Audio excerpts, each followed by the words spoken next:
करके आगे करते नमस्कार, मैं डॉक्टर रचित Duggal Indian medical association Panchkula का प्रेसिडेंट हूँ और यहाँ हम सारे डॉक्टर्स आज सरकार के निर्देश के अगेंस्ट खड़े हुए हैं जो मिक्सोपैथी का सपोर्ट करती हैं।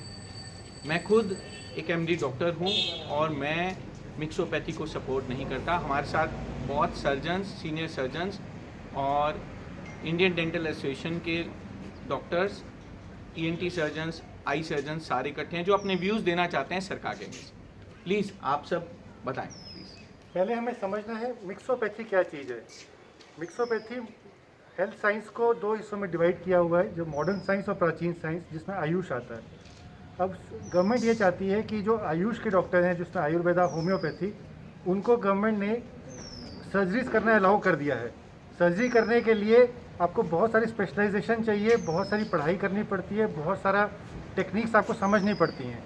बट जब आप आयुष के डॉक्टर्स को सर्जरीज करना अलाउ करते हो तो उसके अंदर आने वाले जनरेशन को, हमारी जनरेशन को, हमारे समाज को रिस्क हो सकता है।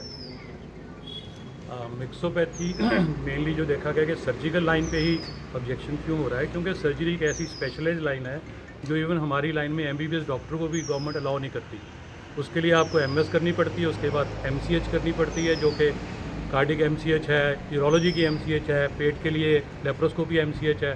तो अगर एक सर्जन को 10 साल से 12 साल लगने के बाद सारा कुछ नहीं आता पूरी तरह, तो हम कैसे सोच सकते हैं एक ह्यूज डॉक्टर जो कि सिर्फ 4 साल का कोर्स करके आ जाएगा, वो सारी सर्जरी करेगा, पेट भी काटेगा, बेहोश भी करेगा, आंतड़ियाँ भी छिलेगा, दूध भी निकालेगा, थायराइड भी करेगा, ईएनटी आई आंखें भी फोड़ेगा।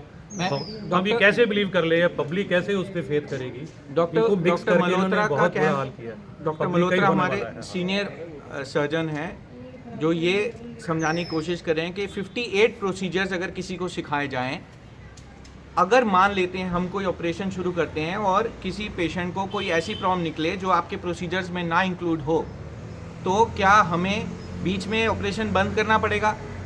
अगर ऐसा नहीं कर सकते तो हमें फिर भी अपने किसी सीनियर कोलीग, किसी एमएस सर्जन को बुला के उसका ऑपरेशन पूरा करना पड़ेगा। पर क्या ये मरीज़ की जान के साथ खिलवाड़ नहीं है? सबसे बड़ा तो मरीज के साथ है। अगर मरीज को पता लगे कि मेरे साथ कोई डॉक्टर बैठा है जिसने कोई ट्रेनिंग नहीं करी है और उसकी क्या हालत होने वाली है सर्जरी के बाद, सर्जरी करना ही सर्जरी नहीं है, उसके बाद उसको 10 दिन 5 दिन देखना पड़ता है, उसका क्या कॉम्प्लिकेशंस होगी, क्या कॉम्प्लिकेशन से वो हैंडल कर पाएगा। बहुत से डेंटल प्रोसीजर्स भी इसमें इंक्लूड किए गए हैं। हमारे साथ पीडीपीए और आईडीए के वरिष्ठ डॉक्टर्स हैं जो इसके बारे में भी बताएं तो हमें बहुत खुशी होगी। एक अच्छा डॉक्टर बनने के लिए हमें एक पर्टिकुलर साइंस को पढ़ना पड़ता है। सुपर स्पेशलाइजेशन और स्पेशलाइजेशन का ज़माना है। इतना सारा पढ़ाई, इतने सारे ह्यूमन आवर्स हम देते हैं अपनी ट्रेनिंग के लिए और उसके बाद उसके साथ एक्सपीरियंस को जोड़ते हैं तो हम एक अच्छा इलाज दे पाते हैं।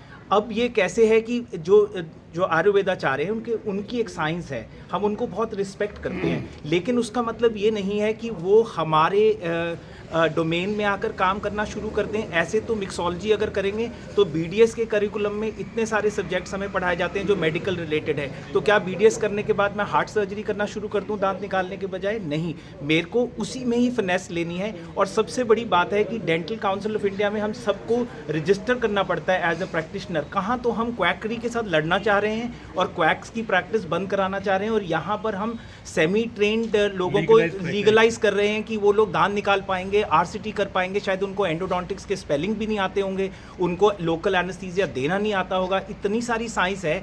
हमारा ये मानना है कि जिन लोगों ने हिंदुस्तान में बीडीएस और एमडीएस करी है वो ही रजिस्टर्ड डेंटल प्रैक्टिशनर गिने जाएं। किसी और स्पेशलिटी के अगर किसी को करना है तो वो पहले आके बीडीएस या एमडीएस करे और उसके बाद बड़े आराम से डेंटिस्ट्री प्रैक्टिस की जा सकती है।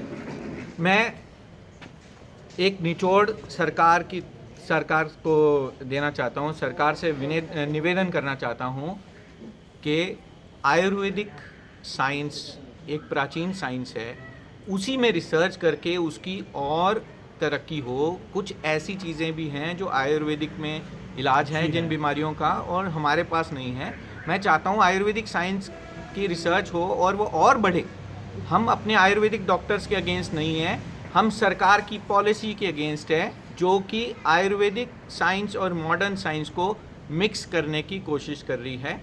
नमस्कार।